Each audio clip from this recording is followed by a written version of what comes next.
Bonjour à tous, j'espère que vous allez excellemment bien et aujourd'hui on se retrouve pour parler sport mécanique pour faire le débrief du Grand Prix de Spa en Formule 1. Alors même si on parle de Formule 1, on peut pas passer quand même à côté de l'information de ce week-end belge. On va commencer là-dessus avec la mort d'Antoine Hubert. Antoine Hubert dans un accident en haut du Radillon, juste après le Radillon en fait précisément.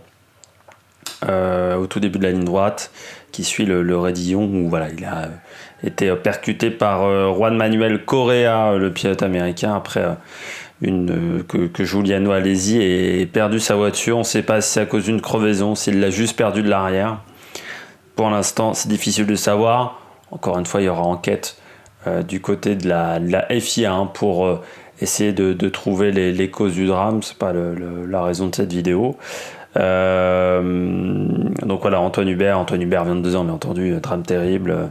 Pilote qui certainement aurait été un très grand en Formule 1 si tout s'était bien goupillé là dans les années à venir. L'année prochaine, certainement, il aurait pu se battre pour le titre en F2, surtout qu'il avait le talent.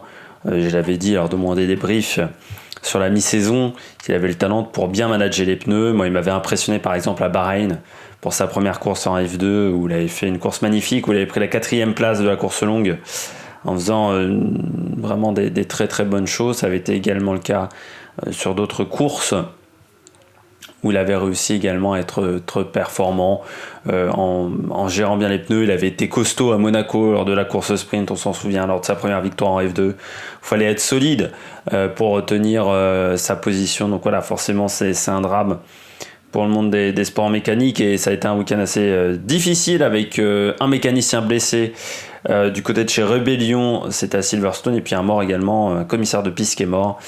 Un commissaire sur un rallye également en Auvergne. Donc voilà, week-end un petit peu difficile, course forcément qui s'est déroulée dans une ambiance particulière avec la mort d'Antoine Hubert, surtout que contrairement à ce qui était arrivé avec Jules Bianchi, la mort est arrivée pendant le week-end. Donc l'ambiance était assez proche de ce qu'on avait connu après l'accident assez violent de Massa en Hongrie en 2009, ou après encore le week-end avec la mort de Ratzenberger à Imola en 94, ou l'accident de Mika Häkkinen en qualification du côté d'Adélaïde. C'était en 95, où il avait subi une trachéotomie sur la piste. Donc voilà, l'ambiance était assez particulière. Après, sur Antoine Hubert, je ne vais pas parler de l'accident en soi. Forcément, il y a une réflexion à avoir sur les voitures, mais je crois qu'on a quand même atteint un niveau de sécurité où, comme le disait Alain Prost, après, c'est tout simplement le corps humain qui ne peut plus subir certains chocs. Si vous pouvez mettre la voiture la plus résistante au monde, le corps a des limites en termes de résistance au jet. Et donc vous pouvez mettre n'importe quelle matière la plus résistante possible. Si l'énergie cinétique n'est pas dispersée à un moment, le corps reçoit tous les jets et donc c'est une catastrophe pour le corps humain ça provoque la mort. Forcément, là il y a eu quand même un concours de circonstances qui fait que vous avez Alesi qui perd la voiture dans le Radillon, qui est un endroit qui est assez difficile. Antoine Hubert le percute, rebondit, se retrouve au pire endroit de la piste de la saison, je pense. Correa, qui passe sur le bord de la piste. Bon voilà, il y a un concours de circonstances. Après, comme l'a dit encore Alain Prost, oui, sur la sécurité des circuits, il faut réfléchir. Oui, quand on voit des dégagements en goudron, forcément, ça incite les pilotes à les emprunter parce qu'ils savent qu'ils ne vont pas perdre de temps. S'il y a de l'herbe, si vous avez du gravier, il n'y a pas ce problème-là. Après, à Spa, du côté droite de la piste, à cet endroit-là, vous avez la sortie des stands pour des stands des 24 heures de Spa. Vous ne pouvez pas mettre non plus énormément de gravier, mais quand on avait eu l'accident de Magnussen, je crois que c'était en 2015 en Formule 1, qui avait tapé très fort à cet endroit-là, parce que la protection autour du cockpit s'était enlevée. On aurait peut-être déjà dû réfléchir à comment faire pour freiner les voitures quand elles sortent de la piste à cet endroit-là. Et pour l'instant, c'est là-dessus qu'il va falloir réfléchir. Bon, ça a été un week-end particulier, maintenant on va revenir sur la Formule 1. Première victoire de Charles Leclerc sur ce Grand Prix, le pilote monégasque. Ça va en appeler d'autres, ça certainement, vu la saison qu'il réalise. Il y a du bon et du moins bien aussi, sur la saison de Charles Leclerc, mais voilà. Un Vettel qui joue le rôle de bloqueur, des Mercedes qui n'étaient pas les plus rapides sur ce week-end, mais qui ont été quand même très dangereuses en course. Et puis un Pierre Gasly qui nous a fait le show. Et ben on va revenir sur tout ça dans ce Grand Prix avec tout de suite le bilan des Français. Le bilan des Français, on va commencer par Pierre Gasly. Week-end qui n'a pas été facile pour Pierre, qui connaissait très bien Antoine Hubert, mais surtout dès le vendredi, c'était pas simple parce qu'il devait prouver beaucoup de choses. Déjà sur la première partie de saison, pas forcément exceptionnelle, assez loin de Verstappen. Deuxièmement, faire taire les critiques, qui ont été nombreuses pendant les 3 semaines de vacances. Depuis qu'on sait que c'est Albon qui le remplace, chez Red Bull, on n'a pas hésité à dire grosso modo que c'était un branquignol, que c'était une quiche au volant. Que voilà, Albon ferait 10 000 fois mieux. Quand on voit le week-end, je ne suis pas sûr qu'Albon fasse beaucoup mieux avec cette voiture. Je pense qu'il y a des problèmes qui sont un petit peu plus importants au niveau de la deuxième voiture Red Bull. Donc voilà, Pierre devait démontrer pas mal de choses, devait se réhabituer également à une voiture qui est différente de la Red Bull, la Toro Rosso. Un nouvel équipier Kvyat qu'il n'avait jamais connu en F1. Donc c'était vraiment pas un week-end facile pour Pierre Gasly. Et quand on voit le résultat, bon certes en qualification loin, même s'il partait 13e sur la grille, la qualification n'était pas exceptionnelle pour lui, éliminé dès la Q1, 16e, il est en bordure de Q1. Sur son deuxième run, un peu gêné par le trafic, ça là-dessus, il doit travailler sur la gestion du trafic, Pierre. Voilà, parce que je pense qu'il avait la capacité d'accéder à la Q2. Après, bon, comme il y a beaucoup de pilotes qui ont changé des moteurs, voilà. Il faut quand même rappeler également que Pierre Gasly avait l'ancien moteur Honda, pas la nouvelle spécification qu'avait, par exemple, Alexander Albon ou encore Daniil Kvyat. En course, pas grand-chose à dire pour Pierre. Gros début de course, de l'agressivité. Face à Magnussen, il ne s'est pas laissé faire. Il a été excellent. En défense, il a été très bon également dans les dépassements, où il a fait des magnifiques dépassements également. Vraiment un bon rythme avec les softs. Dommage, et là j'ai pas compris chez Toro Rosso, pourquoi l'avoir fait arrêter aussitôt. 14e tour. C'est le pilote qui a fait le plus de tours avec les médiums. Je trouve ça dommage parce qu'en fin de course, on a vu sur les 4-5 derniers tours, il avait plus aucun rythme. Surtout face à des pilotes comme Albon, comme Giovinazzi, qui s'est arrêté plus tard et donc avait des softs qui étaient très performants. Surtout, pourquoi le faire arrêter assez tôt alors que Perez, quand il est à ce moment-là, je crois qu'il est 7 ou 8, Perez est encore un peu loin de lui, donc il n'est pas collé derrière Perez, donc il n'y a pas vraiment de possibilité de faire un undercut. Que personne ne s'arrêtait à ce moment-là, qu'il ne maîtrise pas la voiture. Donc faire des longs relais quand vous connaissez pas la voiture, c'est quand même compliqué parce que pour faire des longs relais, il faut maîtriser totalement sa voiture. C'était pas le cas de Pierre Gasly sur ce week-end. Donc c'est difficile de comprendre pourquoi on l'a fait arrêter aussi vite. Mais pendant les 3/4 de la course, Albon il est en galère derrière lui, Kvyat aussi, Giovinazzi aussi. Il a eu du mal à dépasser Ricciardo. Où il avait du mal. À Grosjean aussi, à un moment, il a dû mettre 2-3 tours. C'est peut-être le pilote qui a mis le plus de temps à dépasser Grosjean, mais il avait aussi l'ancienne spécification moteur, donc peut-être que ça a joué également. Sinon, moi j'ai bien aimé le week-end de Pierre. Ça finit avec 2 points. 2 points qui sont importants pour lui, parce que je crois qu'il a montré également aux personnes de chez Red Bull qu'il n'était pas mort, et que voilà, il faudrait faire attention à lui sur la deuxième partie de saison. Et que peut-être qu'ils ont fait une grossière erreur en prenant Alexander Albon. Enfin, moi, je suis pas certain que prendre Albon était la meilleure solution du côté de chez Red Bull, à part peut-être que là, maintenant, ils ont réveillé Pierre Gasly. C'était peut-être l'idée de Red Bull de réveiller Pierre Gasly. Voilà, je peux vous dire, vous l'avez réveillé, et je crois que vous l'avez bien réveillé. On continue avec les Français, avec Romain Grosjean. Course. Alors, le week-end particulier pour Romain Grosjean. En rythme pur, sur un tour lancé, il était très fort. En qualif, très bon chrono. Très bon chrono, 9e. Il fait surtout un très très gros chrono en Q2, moi j'avais noté.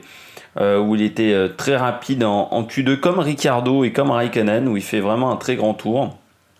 Un peu plus en difficulté en Q3, mais c'est toujours le même problème de cette As. Les températures baissent entre la Q2 et la Q3, vu que désormais, surtout que là on avait eu beaucoup d'arrêts, entre Kubica, qui avait eu son problème moteur, il y avait également il y a eu 2-3 arrêts voilà, dans cette séance, ce qui fait que bon, ça ralentit forcément la qualification, et la dernière partie de qualification a démarré plus tard que sur d'autres endroits, et on sait de toute façon que la As entre la Q2 et la Q3 de toute façon elle perd en performance à cause de ce souci que c'est la voiture qui fonctionne le moins bien avec les pneus. Elle ne sait pas utiliser les pneus, cette voiture. Du côté de Gasly, ça a aussi joué, parce qu'on n'a pas trop parlé de Gasly, mais Gasly, le problème moteur de Giovinazzi a fait qu'il était en amélioration pendant qu'il faisait son tour. C'est pour ça qu'il s'élance également, qu'il est éliminé dès la Q1. On revient sur Romain Grosjean. On qualifie plutôt bonne. Par contre, en course, assez vite, en début de course, il est 6ème. Vraiment très bon rythme, 6ème. C'est un peu comme Norris. C'est étonnant parce que c'est des pilotes qui étaient derrière sur la grille, mais qui conserve un bon rythme de course. 6ème, bon, il n'arrive pas trop à suivre Norris, mais il est quand même pas si loin de ça. Derrière, Perez et Gasly sont loin de lui, donc vraiment très bien. La voiture fonctionnait bien avec les softs, avec les médiums, elle ne fonctionne plus du tout. Une voiture arrêtée en ligne droite, mais arrêtée complet, et puis pas de rythme dans les courbes. Donc au final, il finit 13ème à un tour, mais avec un rythme. Sur le deuxième run, il est nulle part. Hein. Et Magnussen, c'est pareil. Magnussen, il est nulle part. Il finit devant lui, mais les deux pilotes sont nulle part en termes de performance. C'est étonnant chez As, parce qu'on va faire le bilan de As. Hein. Là, je parle de Grosjean, mais je vais parler également de Magnussen. Cette différence entre la qualif, la course, aucun rythme. Alors c'est dû aussi à leur réglage, beaucoup d'appui, parce que la voiture ne marche pas sinon. Ils essayent de faire chauffer les pneus comme ils peuvent, mais bon, ils n'y arrivent pas. Et dommage, parce qu'il y avait un gros coup à jouer. Dommage parce qu'ils ont quand même le moteur le plus performant et que c'était la voiture qui marchait le moins bien. En ligne droite, parce que Raikkonen allait plus vite, même Giovinazzi allait plus vite. Eux, ils ont pourtant le même moteur, donc il y a vraiment un problème avec le châssis chez As. Mais vraiment dommage pour Romain Grosjean, parce que voilà, c'est des points qui s'échappent, alors que le week-end était plutôt intéressant. On passe au pilote au top. On commence chez Ferrari avec Charles Leclerc, bien entendu, mais on va parler également de Sébastien Vettel. Bon week-end pour Ferrari, en tête de toutes les séances.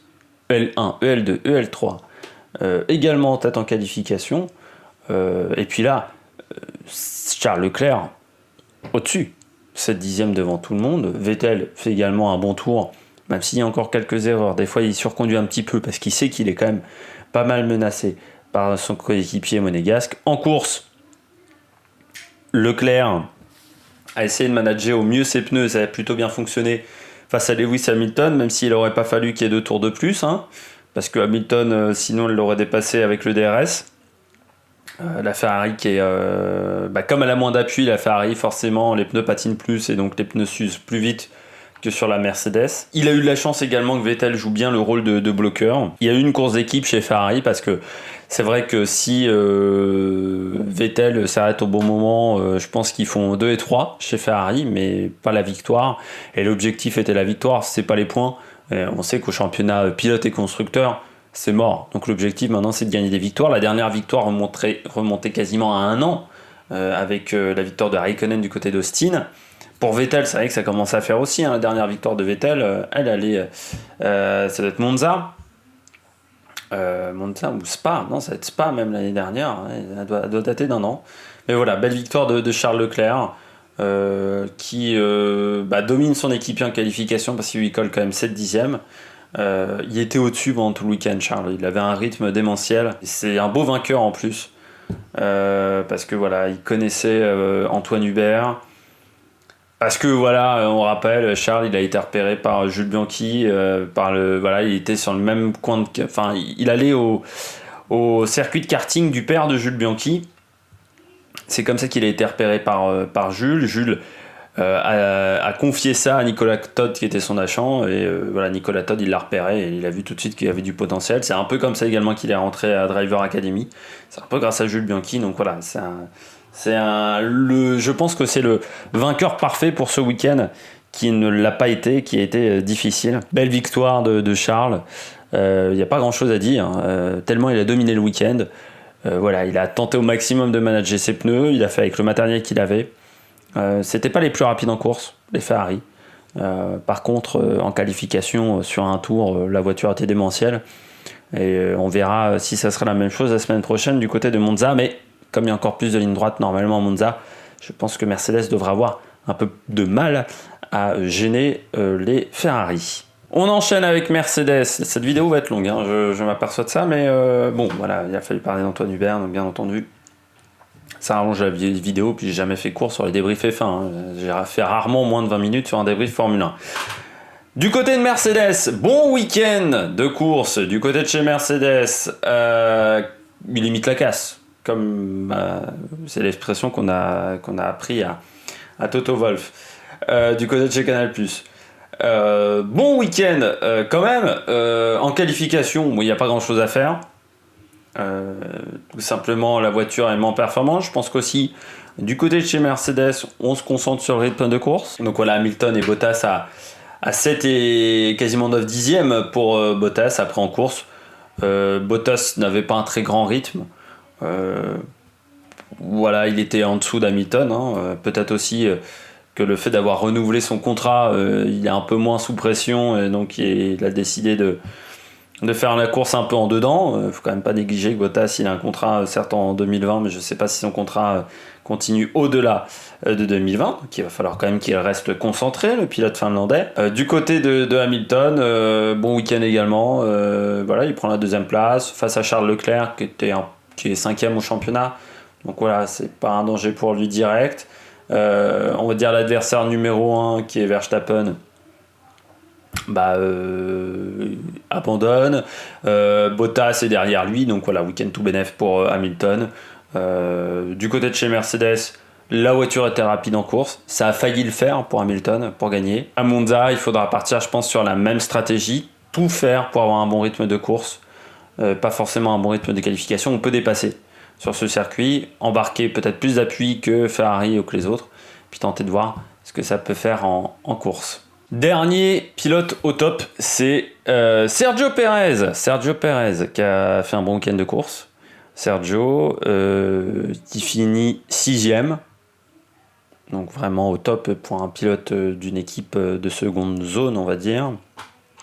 C'est des points importants pour Racing Point. Cette 6e place, une qualification, il était 6e, toujours dans le top 10 quasiment de toutes les séances.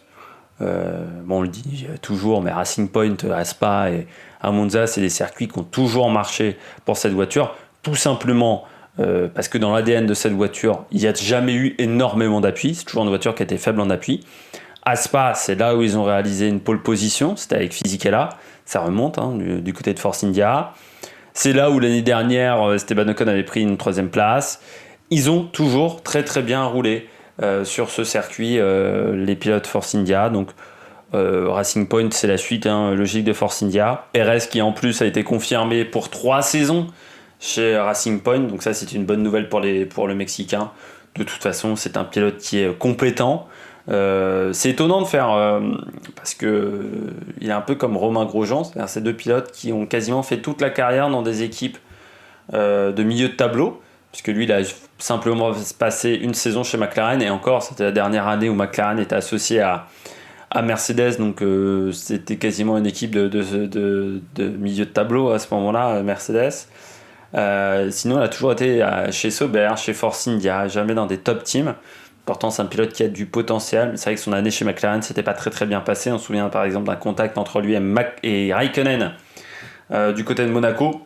Il a bien géré les pneus, il a fait des dépassements quand il fallait, il a dépassé Pierre Gasly quand il fallait, il a dépassé les Renault quand il le fallait. Il avait un bon rythme, c'était le pilote qui avait le meilleur rythme. Il a pendant très longtemps gêné Alexander Albon hein, aussi, donc ça c'est une bonne chose pour le pilote mexicain.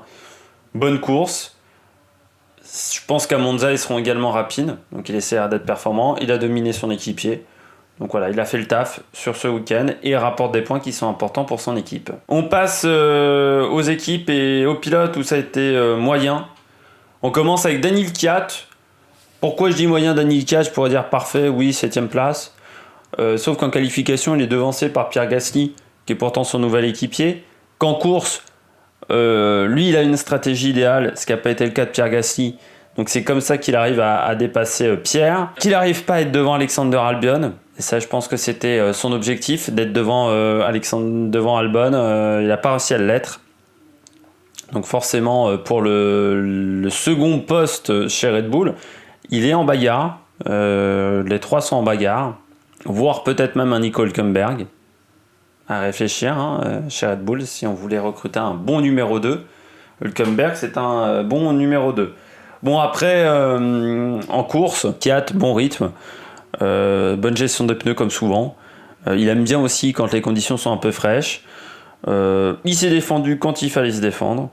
Mais voilà, ça aurait pu être mieux. Je pense que Sergio Pérez était prenable. Il a peut-être moins bien géré le trafic que Sergio Pérez.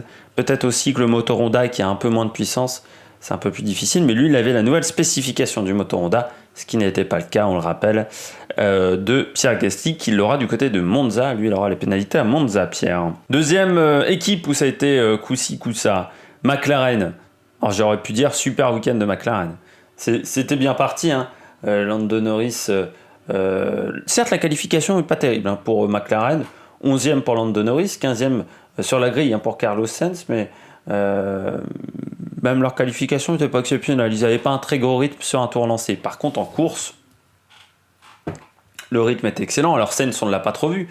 Pris dans les soucis du départ, la bousculade Raikkonen-Verstappen. Donc ce qui fait que sa voiture était trop endommagée et il a dû abandonner. Lando Norris, il était bien, il était 5e, il avait un énorme rythme. Albon était loin derrière, il était pas si loin de Bottas. Sur le premier run, je crois qu'il est à 9 ou 10 secondes de Bottas. C'est vraiment bien hein, pour une McLaren. Hein. C'est quasiment l'écart qui était le plus réduit entre le 5e et... Enfin, entre le pilote... le dernier pilote du top 6 et un pilote des équipes du milieu de tableau. Ultra performant avec la voiture et puis dommage dans le dernier tour ce problème moteur, des vibrations au niveau du moteur et puis il a perdu toute la puissance du bloc chrono. C'est vraiment dommage pour Norris parce que le week-end était jusque là parfait et il était ultra performant. Vraiment, il était au top, Lando, et bon voilà, c'est dommage pour lui, mais il a encore montré qu'il savait performer en course, qu'il avait à cœur aussi de faire une bonne course par rapport, parce qu'il connaissait bien aussi Antoine Hubert, hein, il était de la même génération que lui, et puis surtout quel départ de Lando Norris, parce qu'il a réussi, il était 11e sur la grille. Il est 5e après le rouge, c'est-à-dire après le premier virage, c'est fantastique. Donc voilà, vraiment un gros potentiel chez Lando Norris, ça on le savait, mais alors là, sur ce circuit-là, il a explosé à la figure, et puis de toute façon, il a montré que lui, il était peut-être plus fiable que Carlos Sainz. Moi, à la place de Carlos Sainz, j'ai certes un contrat pour l'année prochaine, mais un contrat pour 2021 ou 2022, c'est pas assuré du tout, vu comment Lando Norris est performant. On finit avec Renault, week-end en demi-teinte pour Renault, certes, la 8e place de Nico Hülkenberg, mais un Daniel Ricciardo qui finit juste devant George Russell à la 14e place. Pourtant, les deux voitures étaient plutôt pas si mauvaises que ça, avec un Ricciardo qui fait un énorme tour en Q2, très performant en Q2 Daniel Ricciardo. Hülkenberg, lui, est également performant. Après, bien entendu, ils avaient les pénalités sur la grille, donc ils partaient 10e et 12e sur la grille, mais Ricciardo avait vraiment fait une très bonne qualification. Par contre, le rythme de course n'était pas là. Hülkenberg finit 8e, mais vraiment en fin de course, et parce qu'il avait une excellente stratégie. Du côté de Ricciardo, vraiment aucun rythme. C'est bizarre hein, du côté de Daniel Ricciardo, parce que pourtant c'est un circuit qui est techniquement idéal pour Renault. Pourquoi ? Parce que la Renault n'aime pas les virages lents, n'aime pas les virages en seconde, troisième. C'est une voiture qui aime les pistes rapides. Elle était performante à Bahreïn, on se souvient, où ils avaient abandonné. Spa, Bahreïn, c'est un petit peu les mêmes configurations de voitures. Et pourtant, là, ça n'a pas marché. Pourtant, à un moment, Ricciardo il était plutôt rapide, où il arrivait à être devant Albon. Il arrivait vraiment à gêner Albon, mais en fin de course, vraiment, il a perdu beaucoup de rythme. Pas capable non plus de dépasser Romain Grosjean hein, sur la fin de course. Donc vraiment, voilà, pas de rythme pour Daniel Ricciardo. Et c'est bien dommage pour le pilote Renault. Pour Nico Hülkenberg, il s'est montré 8e. C'est important pour lui également de marquer des points parce que pour l'année prochaine, pour peut-être prendre la place de Romain Grosjean ou peut-être prendre la place de Giovinazzi, et moi je regarderai plus du côté de chez Sauber, eh bien c'est toujours intéressant de se montrer, de marquer des points. On va passer rapidement, parce que là la vidéo commence vraiment à être longue, aux équipes et aux pilotes en méforme. On va commencer avec Alfa Romeo. Giovinazzi qui se crache dans les 2 derniers tours de course, ça va pas l'aider. Hein. On peut pas faire ce type d'erreur. Surtout quand on a... c'est pas un problème de pneus, parce que lui il a démarré en médium. Il a fait 29 tours en médium, où il était vraiment très performant en médium, plus performant qu'Alexander Albon. Par contre, voilà, après derrière, on se crache pas dans le dernier tour, surtout quand on est 8e ou 7e, qu'on est performant, qu'on a le rythme, on peut pas faire ça.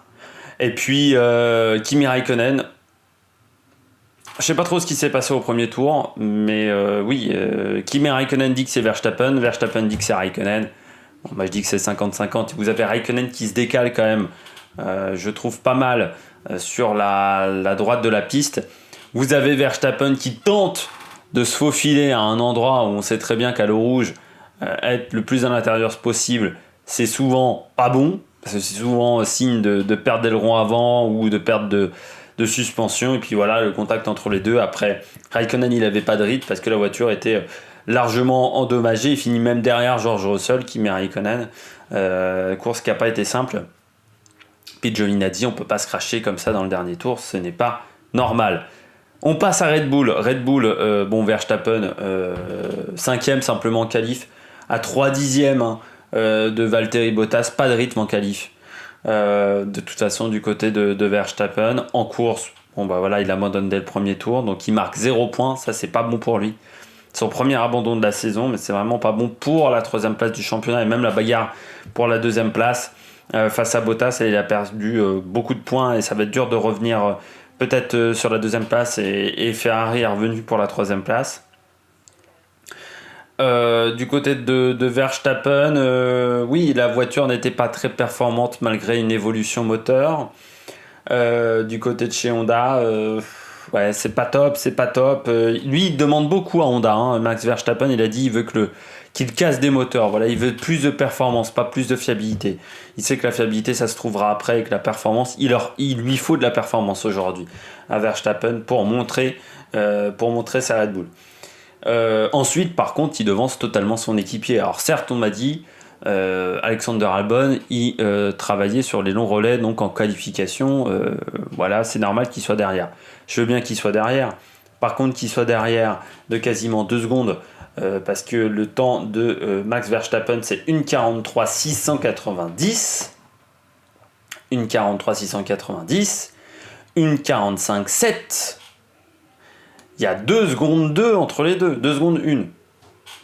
Ça, par contre, c'est pas normal. Je veux bien accepter qu'il y a entre 8 dixièmes et 1 seconde 2. 2 secondes 2, non. Donc voilà, Albon, quand on me dit qu'il est ultra plus performant que Pierre Gasly, non. Faudrait que Christian Horner révise un petit peu. Il n'est pas plus performant. C'est un pilote qui a du potentiel. Malgré tout, je reste pessimiste quant à sa réussite chez Red Bull. On a vu en course, il n'avait vraiment pas de rythme en course. J'ai l'impression que c'est pas le pilote que tu pourras mettre n'importe qui dans cette 2e voiture. Tant qu'il n'y aura pas des ingénieurs de qualité dans la 2e voiture Red Bull, ça ne pourra pas marcher. Je pense qu'aujourd'hui, c'est un problème d'ingénieur. On le sait, c'est ce qu'a dit l'avocat de Pierre Gasly. que grosso modo, il ne s'entendait pas du tout avec ses ingénieurs, que les ingénieurs étaient beaucoup plus concentrés sur la voiture de Verstappen que sur sa voiture à lui, que l'équipe était totalement concentrée sur Verstappen, alors ça on le savait, mais qu'il y avait quand même un deuxième pilote dans la voiture, donc il a dit que grosso modo, Pierre Gasly est peut-être, je pense, pas si mécontent de se retrouver chez Toro Rosso là pour la fin de saison, parce que peut-être qu'au moins il sera traité à sa juste valeur. Et du côté d'Albon, c'est mettre un pilote qui a encore moins d'expérience dans un top team.